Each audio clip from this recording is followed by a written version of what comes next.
1800 여기가 어디지? 한 80년대? 요때 우리 생각나는 거 뭐 없어? 언제야? 1870년대 뭐 이거 생각나는 거 없어? 언제야 석준아 이게? 1870년 그건데요? 신미양요요. 아니 우리 옛날 사피엔스에서 우리 배웠던 배웠던 1870년이요? 과학혁명이잖아. 과학혁명 1870년에 일어났어요? 과학혁명이라는 그 카테고리에 보면 산업혁명이 일어난 1차 산업혁명이 일어난 게 언제쯤이었어 석준아? 1860만 년. 응? 70몇 년이에요. 40몇 년이에요.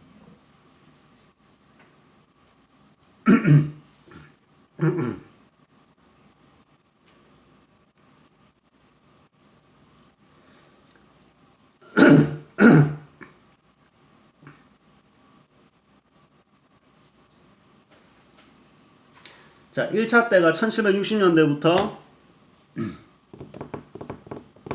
1760년. 1800 뭐 몇 년 이미 산업혁명이 어때? 일어난 지 좀 됐네. 그렇지 일어나고 지금 우리 그 외국에는 전부 어때?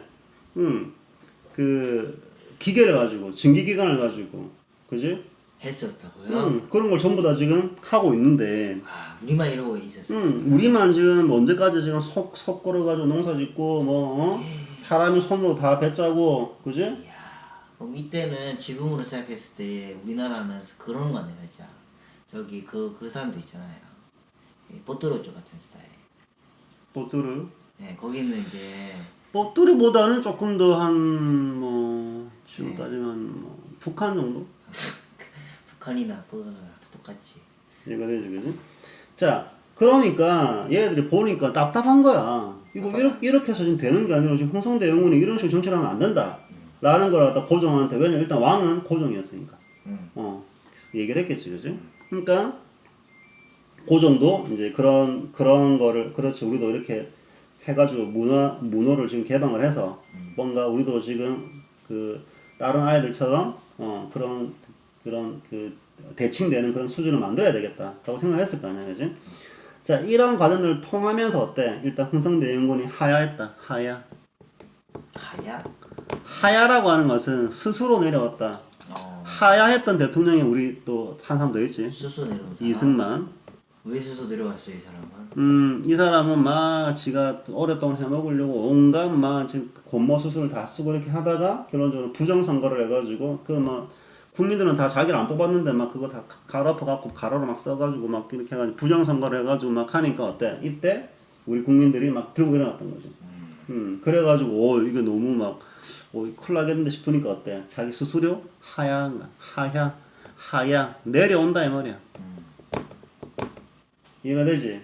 그런데 이렇게 내려오는 방법이 있고 끝까지 하야를 하지 않고 탄핵이 됐던 대통령이 있지. 네. 누구지? 탄핵 뜻은 많지 뭐. 아니면 박근혜 있다니까요. 박근혜. 박근혜밖에 없어요? 박근혜밖에 없지. 탄핵이 돼서 내려왔던 대통령은. 그지? 자, 그것처럼 어때? 이때 당시에도 흥성대원군이 자기 생각을 굽혔던 게 아니라 어떻게 보면 그런 싸움에서 진 거잖아. 흥성대원군의 그런 세력, 그 다음에 고종을 따르는 세력, 여기서 진 거지. 아들하고 자식 간의 싸움이었던 거지, 그지? 싸웠어요, 둘이? 아니, 여기서 싸운다는 건 이방원하고 이성계가 싸웠던 그런 싸움하고는 달라. 그지? 그러니까 이제 아버지도 이제 그만하시고, 이제 이렇게 막 되는 거지. 왜냐하면 이항응도 고종한테는 어때? 엎드려서 절을 해야 되고, 이항응은 왕의 아버지긴 하지만 어때? 왕의 아버지일 뿐인 거지. 생물학적인 아버지일 뿐인 거지. 이 사람은 어때? 신하인 거야. 왕보다 위는 없는 거니까. 그 사람은 왕이 아니니까. 이해가 되지? 그렇기 때문에 이제 그렇게 이제 고종하고 자기 아버지 사이에 그런 것들이 정리가 되고 이제 흥성대원군이 드디어 알겠다 그러면 네가 해라. 그러고 내려온 거지.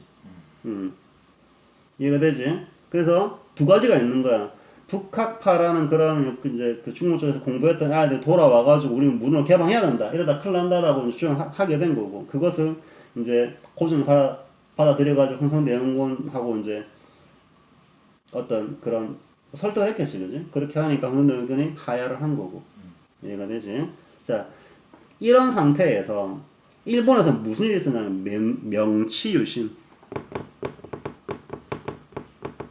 이걸 보고 일본 걸로 발음하면 메이지유신이라고 그럽니다.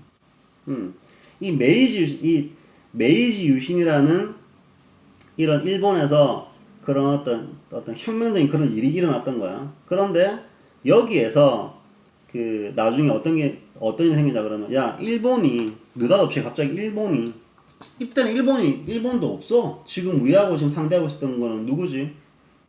미국, 영국, 프랑스 이런 아이들이잖아. 그지?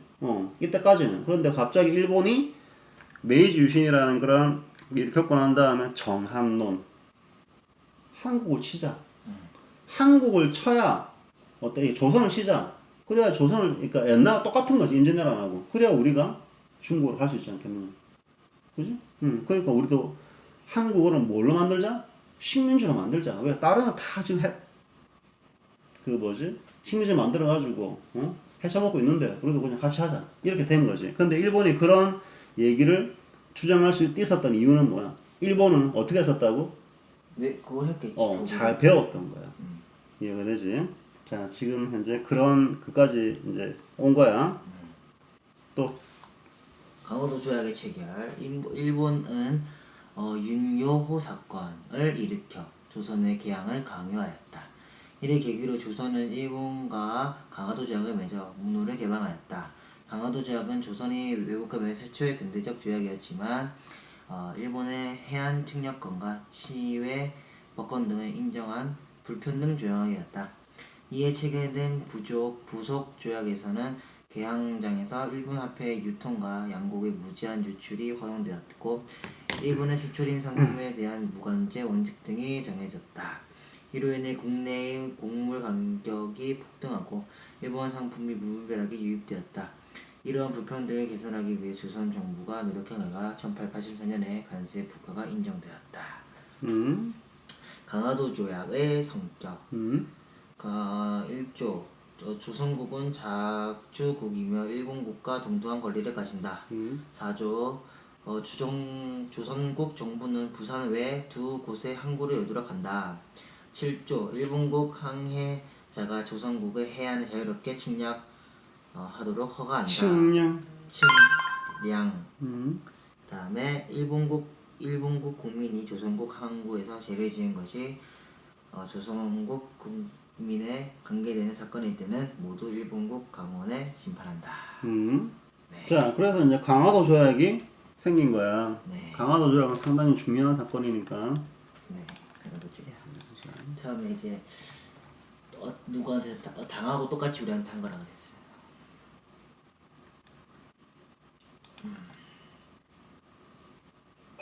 1875년 9월 20일 강화도 초지진 앞바다에 일본이 영국에서 사들인 최신식 군함인 운요호가 나타났습니다. 일본군은 조선의 허락을 받지도 않고 바다의 깊이를 재고 해안을 측량했으며 또한 물을 구한다며 상륙해 강화도 연안을 몰래 살피기도 했습니다. 이러한 도발에 강화도 초지진을 지키고 있던 조선군들이 위협 사격을 가했는데요. 그러자 운요호에서도 기다렸다는 듯이 초지진에 폭격을 가했고 초지진은 천지를 뒤흔드는 금에 휩싸였습니다. 순식간에 초지진을 쑥대밭으로 만든 운요호는 요요히 남하하며 이번엔 인천 영종도에 들이닥쳤는데요. 조선군은 필사적으로 저항했으나 운요호의 무차별 포격을 당해낼 수 없었습니다. 급기야 일본군은 영종도에 상륙해 민간을 습격, 방화 및 약탈과 살인을 저질렀는데요. 당시 일본군의 피해는 부상자 1명, 사망자 1명에 불과했지만 조선군은 35명이 전사하고 16명이 일본의 포로가 됐습니다. 강화도 앞바다에서 최신식 군함으로 조선을 하루 만에 침탈한 운요호는 의기양양하게 다시 일본으로 귀향했습니다. 일본이 우리나라보다 더 크네. 외국에 대해 문을 열지 않는 정책을 펼치고 있던 조선과 달리 일본은 1854년 미국과 최초로 조약을 맺은 이래 영국, 러시아, 네덜란드, 프랑스 등과 잇따라 조약을 맺으며 나라의 문을 개방했습니다. 1867년에는 메이지 유신을 통해 막부 정권이 무너지고 천황 중심의 중앙 집권 국가 체제를 확립했는데요. 이와 함께 일본에서는 서양 열강들을 모델로 하는 본격적인 근대화가 시작됩니다. 근대화와 함께 이제 막 성장하기 시작한 산업을 키우기 위해 상품을 내다 팔 시장과 원료 공급지가 필요하게 되자 일본은 조선 침략 계획을 세웁니다. 이는 다시 등장한 정한론을 배경으로 하고 있는데요. 정한론이란 일본 정치인들 사이에 벌어진 논쟁으로 서구 열강보다 먼저 조선을 침략해 식민지로 만들자는 주장이었습니다. 하지만 조선에는 외세를 강력하게 막는 정책을 펼치던 흥선 대원군이 있었고 일본 내부에서도 신중론을 내세우는 의견이 많았습니다. 그러던 차에 흥선 대원군이 물러나고 고종이 직접 정치를 하게 되며 외국과 통상의 필요성을 긍정적으로 보게 되는데요. 반면 일본에서는 메이지 유신의 안정화로 적극적으로 정한론을 행동으로 옮기고자 합니다. 하지만 조선의 문을 개방할 방법이 문제였습니다. 이에 일본은 자신들이 미국에게 당했던 방법을 그대로 사용하기로 합니다. 1853년 미국의 페리 제독은 일본의 에도만에 군함을 몰고 와 위협하며 대항할 것을 강요했는데요. 이같이 함포로 군사력을 과시해 상대국을 위협, 외교적인 목표를 달성하는 것을 함포 외교라고 합니다. 일본은 이러한 미국의 군사적 위협에 굴복해 대항을 했던 것이죠. 일본이 조선에 운용호를 보낸 것은 이 함포 외교를 모방한 것이었습니다.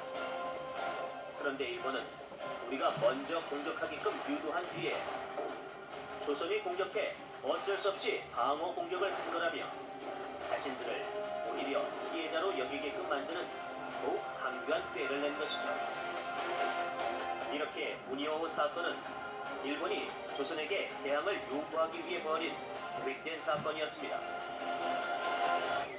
일본 사절단의 대표 구로다 이오타카와 조선 측의 대표 신원이 강화도 연무당에서 만났습니다. 잘 들어. 일본 측은 6척의 군함과 800여 명의 군사를 이끌고 왔는데요. 연무당에는 일본 군사가 배치되어 살벌한 분위기가 연출됐습니다. 또한 군함에서는 수시로 대포를 쏘아댔는데요. 이러한 강압적인 분위기 속에서 구로다는 신원에게 미리 작성해온 조약서 초안을 내밀었습니다. 이에 조선 조정에서는 일본에 대한 개항을 반대하는 주장과 개항이 필요하다는 주장이 팽팽히 맞섰는데요. 일본의 태도는 괘씸하지만 더 이상 외국와의 접촉을 끊고 살 수는 없습니다. 개항을 통해 서구 국무를 받아들여야 합니다. 이러한 주장에 힘이 실리며 결국 1876년 조일 수호조규 일명 강화도 조약이 체결됐는데요. 이는 우리나라가 외국과 맺은 첫 근대적인 조약이었습니다. 하지만 이는 대등한 관계에서의 국가 간의 조약이 아니라 일방적으로 일본에게 유리한 불평등 조약이었습니다. 전문과 12조로 이루어진 강화도 조약의 주요 내용을 살펴보면 다음과 같습니다. 제1조 조선은 자주국으로 일본과 평등한 권리를 갖는다. 마치 조선을 자주국으로 인정해주는 듯 하지만 이는 조선이 청나라와 우호적인 관계를 끊게 한 이후에 조선을 침략하기 위한 의도가 숨어 있었습니다. 제4조와 제5조 조선 조정은 부산과 2개의 항구를 골라 개방하고 일본인이 자유롭게 왕래하면서 통상을 할 수 있게 한다. 이 조항으로 인해 일본 상인들이 조선 땅에 와서 장사를 할 수 있게 된 것이죠. 이와 관련해서 일본 화폐를 자유롭게 사용할 수 있게 했으며 일본인의 관세까지 면제되는 내용이 추가로 합의되어 결국 일본이 조선 경제를 장악한 후 정치적 침략을 할 수 있는 발판을 마련해 주었습니다. 제7조 일본은 조선의 연안을 마음대로 측량할 수 있다. 이것을 흔히 해안 측량권이라고 하는데요. 이후 군사적 침입을 편리하게 하기 위한 목적을 갖고 있었습니다. 제10조 일본인이 해양장에서 범죄를 저지르면 조선인 관리가 아니라 일본인 관리가 심판한다. 이것을 치외법권이라고 하는데요. 이 때문에 일본인이 저지른 범죄를 우리가 처벌할 수도 없었습니다. 이렇게 모든 조항이 조선에게 불리한 불평등 조약이었는데요.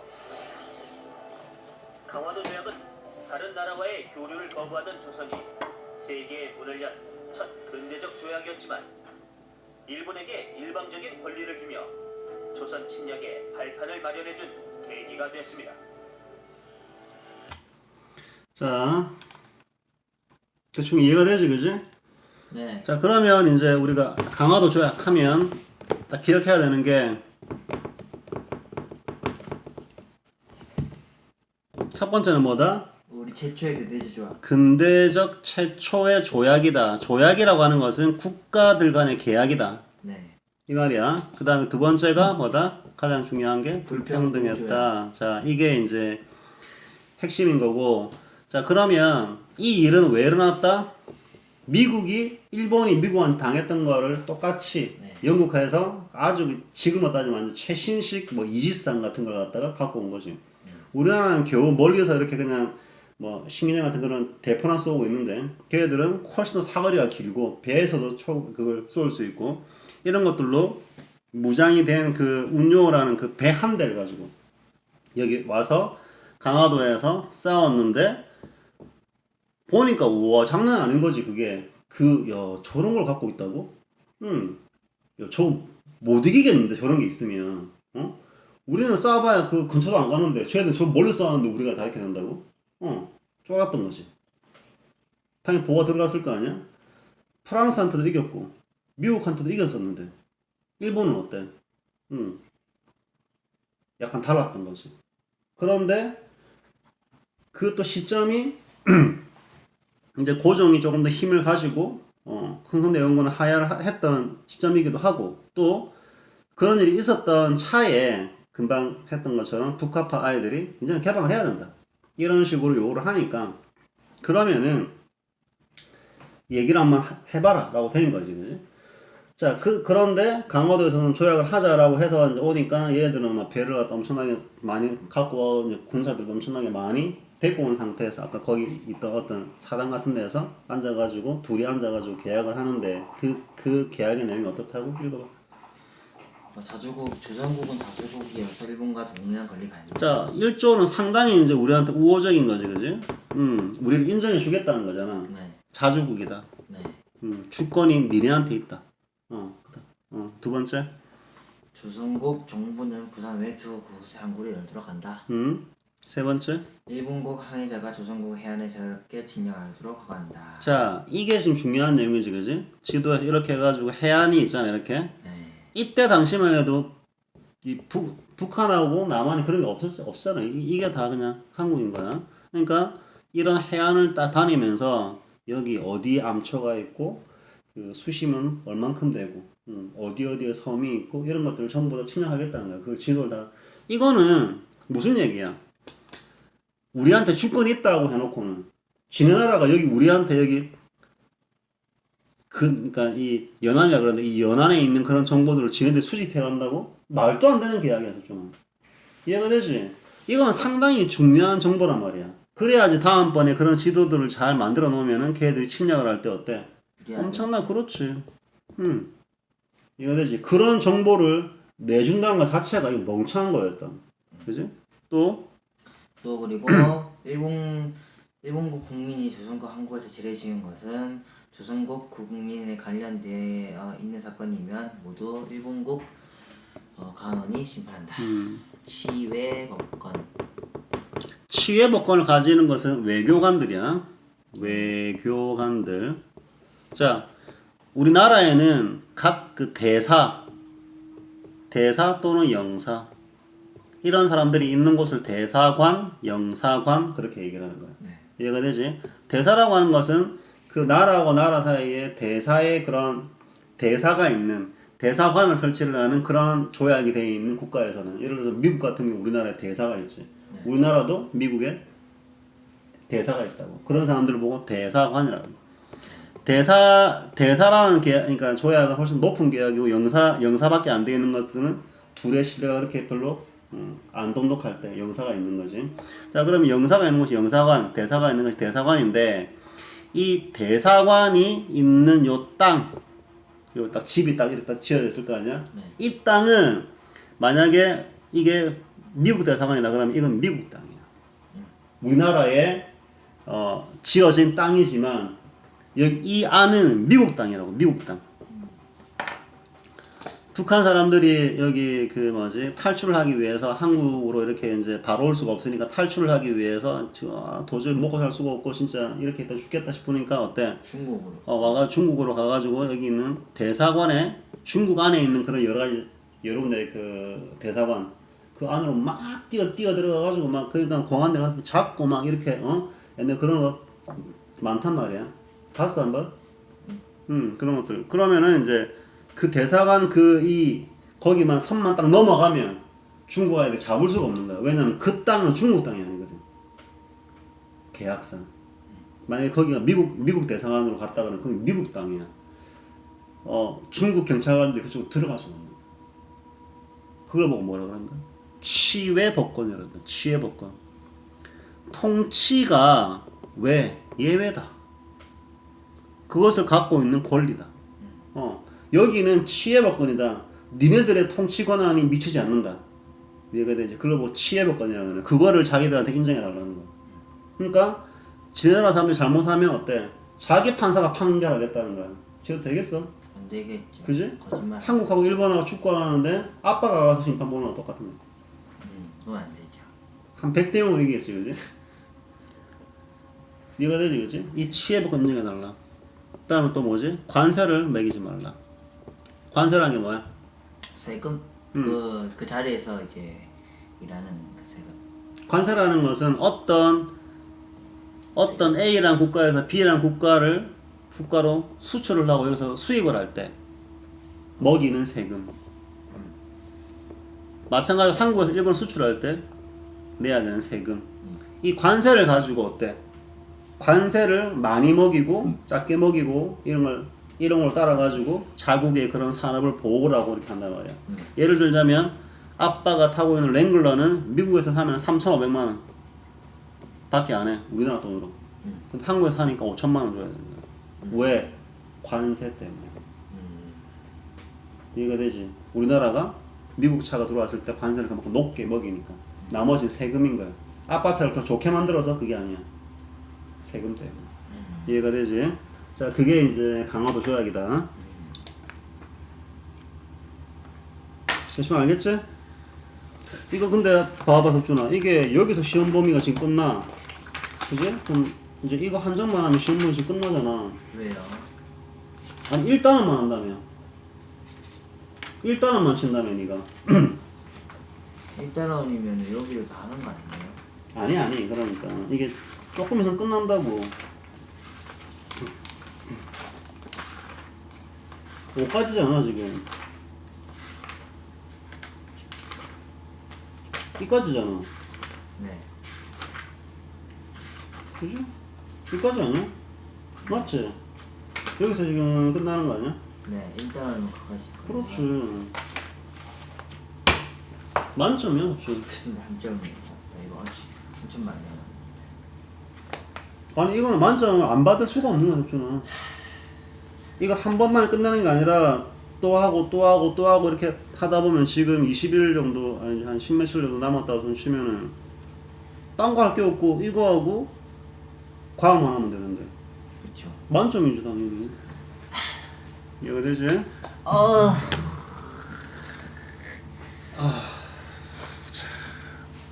엄마는 좋겠네.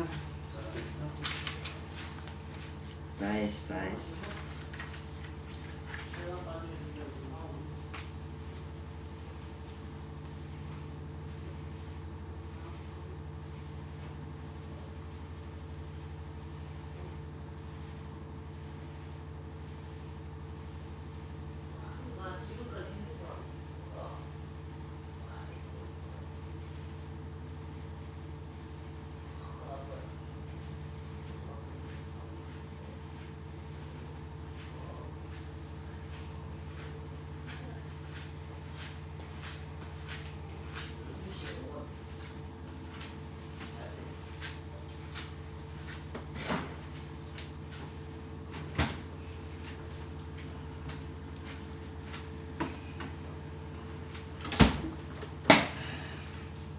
6%가 들어왔지?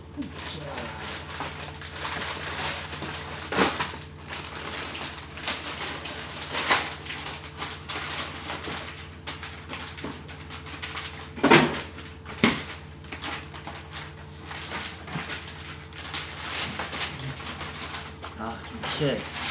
응? 쉬어요. 뭐라고? 좀 쉬어요. 먹을 거야.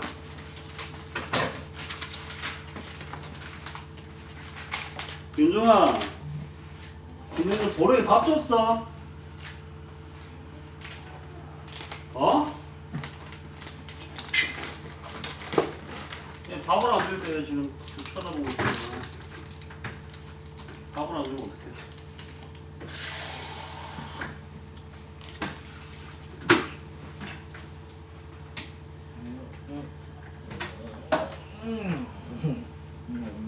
밥 줘야지. 표정이 왜 이래? 배고픈가? 배고픈가? 빨리 밥 주세요. 빨리. 알겠어.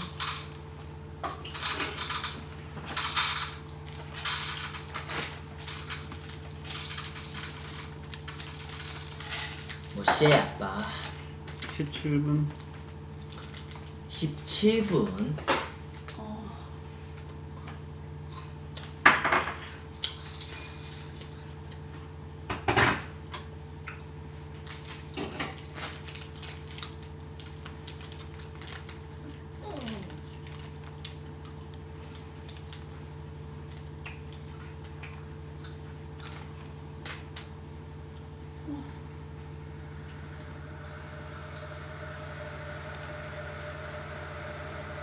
엄마 진짜 뭐 하셨냐니까요.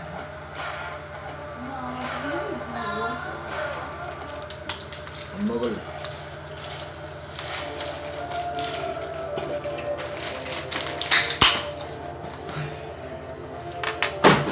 완벽해. 야, 보름이.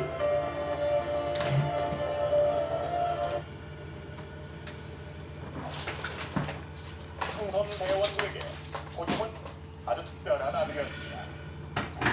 12살의 어린 고종을 왕위에 올려놓은 사람이 바로 흥선 대원군이었죠. 하지만 흥선 대원군이 세상을 떠날 무렵에는 아버지와 아들 사이는 돌이킬 수 없을 정도로 벌어져 있었습니다. 19세기 한가운데 서 있었던 왕과 왕의 아버지. 흥선 대원군에게 과연 고종은 어떤 의미였을까요? 또 고종에게 흥선 대원군은 어떤 존재였을까요?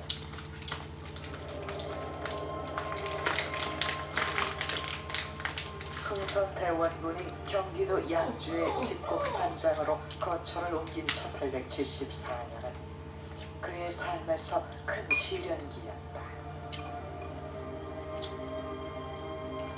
그의 나이 55. 정교에서 밀려난 흥선 대원군은 시위하듯 이곳으로 내려왔다. 낭처를 그렸지만 예전 같지 않았다. 국립중앙박물관에서 당시 흥선 대원군의 정치적 입지를 보여주는 병풍을 찾을 수 있었다. 6폭의 난초 그림으로 만든 병풍인데 대원군의 호가 선명하게 적혀져 있다. 양주 시절에 그린 흥선 대원군의 작품. 그러면, 한잔. 눈길을 끄는 것은 화폭의 윗면, 뿌리를 드러낸 녹은 날이 허공에 그려져 있다. 1870년에 그린 부드러운 대원군의 난초 그림과는 너무나 대조적이다. 뿌리를 드러낸 거친 필치의 녹은 날이 양주 시절의 그림에는 어김없이 그려져 있다. 화면 윗부분에 항상 노근난이 위치해 있는데요. 노근난이라는 것은 땅을 표현하지 않고 뿌리가 드러난 채 어떤 지위를 갖고 있는 존재가 아닙니다. 그렇기 때문에 10년 동안 그가 권력을 행사했지만 어느 날 왕이 이제부터는 내가 직접 권력을 행사하겠다고 했을 때 그것에 대해서 저항할 수 있는 아무런 법적 근거를 갖고 있지 못한 것이죠. 그래서 어떻게 보면 굉장히 허무하게 10년이라는 세월을 권력을 장악하고 있었음에도 불구하고 물러날 수밖에 없었던 그런 이유가 되는 것입니다. 대원군이 이용하던 궁궐 전용문이 폐쇄됐다. 대원군 탄핵 상소가 올라온 직후 고종이 직접 국정을 운영하겠다는 친정 선포를 하면서 이루어진 조처였다. 영남 유산들의 반발도 만만치 않았다. 안동의 한국국학진흥원이 소장하고 있는 이윤선. 당시 대원군 지지 세력이 조직적으로 반발한 움직임을 담고 있다.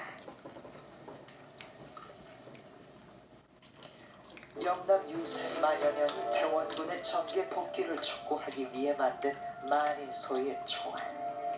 대원군이 정계에서 밀려나 직공으로 내려가자 하나가 아빠는 대원군 다시 왕이 됐잖아요. 고종을 압박하고 나선 것이다. 이러다가 무슨 대웅군이 무슨 왕이 돼요? 그만 돼요.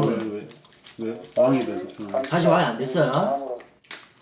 대웅군은 왕이 아니잖아, 석준아. 무슨 왕이 돼 갑자기? 뭔 말이야 그게? 왕이 아니고 다시 왔잖아요. 그래서.